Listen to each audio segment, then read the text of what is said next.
నమస్తే, welcome to story board.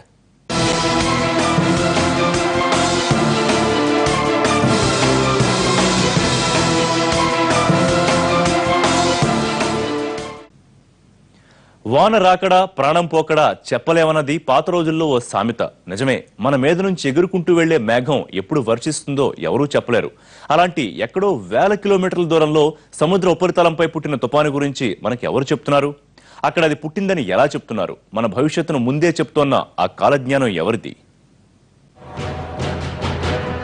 భద్రత ఇది ప్రతి ఒక్కరికి తప్పనిసరి.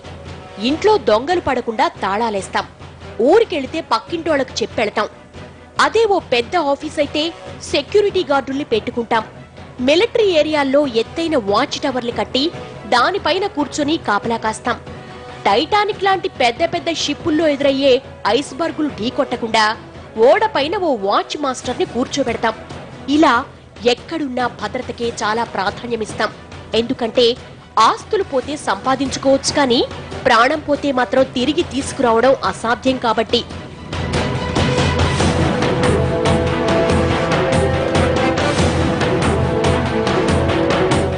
ఇంతవరకు బాగానే ఉంది. మరి మన ఊరి మీదో ప్రాంతం మీదో ఎవరైనా దాడి చేస్తారంటే ఏం చేస్తాం? చైనా వాడిలా దేశం చుట్టూ ఓ పెద్ద గోడ కట్టేశామనుకోండి, అది అప్పటికి ఓకే. కానీ మన మీదకు మనుషులు బదులు ప్రకృతి కబళించడానికి ముందుకొస్తే, తుపాను రూపంలో అల్లకల్లోలం చేయడానికి దూసుకొస్తే, సునామీలా మారి తీరాన్ని తుడిచిపెట్టేయడానికి ముంచుకొస్తోందంటే ఏం చేస్తారు? బతుకు జీవుడా అని ప్రాణాలు అరచేత పెట్టుకుని పారిపోతాం తప్ప వాటిని అడ్డుకోవడానికి పెద్ద గోడలేమి కట్టలేం. ఇంతవరకు స్టోరీ బాగానే ఉంది, కానీ ఆ తుఫానో సునామీయో మన మీదకు ముంచుకొస్తోందని ముందే ఎవరో చెప్తారు.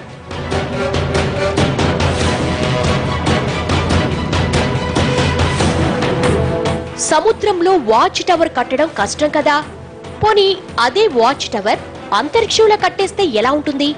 ఒకప్పుడు ప్రశాంతంగా, ఒకప్పుడు ప్రళయ భీకరంగా మారే కడలిని ఆకాశం నుంచి ఓ కంట కనిపెడుతూ ఉంటే, ఆ సముద్రంలో తుపాను పుట్టగానే ఆ సమాచారం మనకు అందించేస్తే అప్పుడు ముందే జాగ్రత్త పడొచ్చు కదా.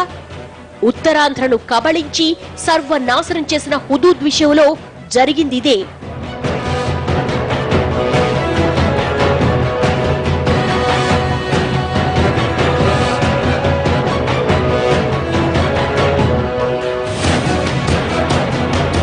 ఎక్కడో వేల కిలోమీటర్ల దూరంలో పుట్టిన హుదూద్ గురించి 3 రోజుల ముందే మనకు హెచ్చరించిందో అదృశ్య శక్తి. దాని హెచ్చరికల వల్లే హుదూద్ రాకను ముందే గుర్తించింది ప్రభుత్వం. ప్రాణ నష్టం జరగకుండా తీసుకోవాల్సిన అన్ని చర్యలు తీసుకుంది.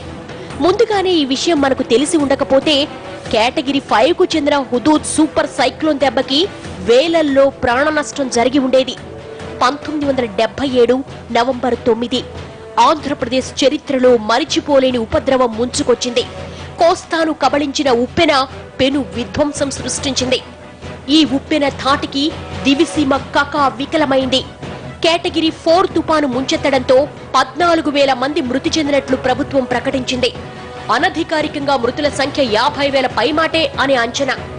ఇక 3 లక్షలకు పైగా పశువులు మరణించాయి. ఎక్కడ చూసినా శవాలు నీటిలో తేలుతూ కనిపించాయి. ఉప్పెన సమయంలో 220 కిలోమీటర్ల వేగంతో గాలులు వీచాయి. ఆ ధాటికి వందల గ్రామాలు పూర్తిగా కనుమరుగైపోయాయి. మొత్తంగా అప్పట్లోనే 495 మిలియన్ల నష్టం వాటిల్లిందని అంచనా.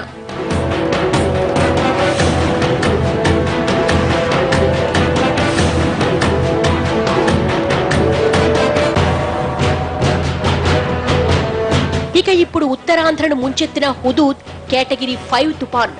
ఇలాంటి సూపర్ సైక్లోన్ వస్తే గాలులు 250 కిలోమీటర్ల వేగంతో వీస్తాయి. ఈ గాలి వేగానికి మనుషులు, వస్తువులు గాల్లో ఎగిరిపడతాయి. చెట్టు, పుట్ట, గొడ్డు, గోద ఏదీ మిగలదు. హుదూద్ తీవ్రత ఎంతో ఇప్పుడు రూపుమారిన విశాఖను చూస్తే అర్థమవుతుంది. హుదూద్ వల్ల ఆస్తి నష్టం 70,000 కోట్లని, 1,00,000 కోట్లని ప్రభుత్వాలు అంచనా వేస్తున్నాయి. కానీ ఈ తుపాను ప్రభావం వల్ల సంభవించిన మరణాలు ఎంతో తెలుసా? కేవలం 35 మాత్రమే. అవును, సూపర్ సైక్లోన్ ముంచెత్తిన ఆంధ్రప్రదేశ్లో తుపాను బారిన పడి మరణించిన వాళ్లు కేవలం 35 మందే. ఇక ఒడిశాలో మరో 2 మృతి చెందారు. యూపీ, నేపాల్ను కలుపుకుంటే మొత్తంగా 80 మంది మాత్రమే బలయ్యారు. 1977లో వచ్చిన ఉప్పెన కేటగిరీ 4 తుపాన్. ఆ ధాటికే 50,000 మంది చనిపోయారు. మరి కేటగిరీ 5కు చెందిన హుదూద్ వల్ల విపరీత ప్రాణ నష్టమే సంభవించి ఉండేది. కానీ మరణాల సంఖ్య 100లోపే ఉంది. ఇంతలా ప్రజలందరి ప్రాణాలు రక్షించింది ఎలాగో తెలుసా? తుపాను రాక ముందుగా తెలుసుకోగలగడమే.